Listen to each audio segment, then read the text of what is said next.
what we believe and what we don't know, I would put that in three separate categories, because what we know has been proven that we know that in increased levels of carbon in the atmosphere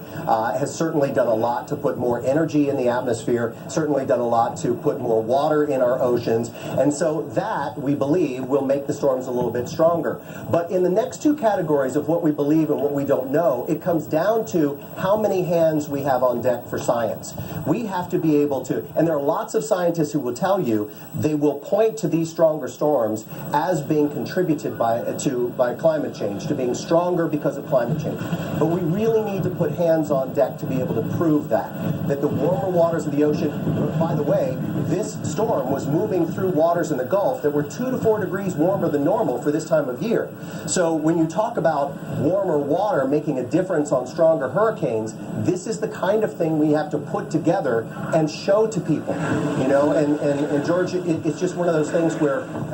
we know it, we believe it, we just have to have the science and the proof to back it up and show people. George, one of the things that the Hurricane Center just did was talk about the inland path of this storm, and while we have everybody's attention because we have those incredible images of this thing making landfall, I wanted to talk about I wanted to go one step further than Georgia into Carolinas, if that's okay with you guys, if you have time for that. So we noticed by the time we get to Dothan, Alabama and Albany, Georgia, we've got a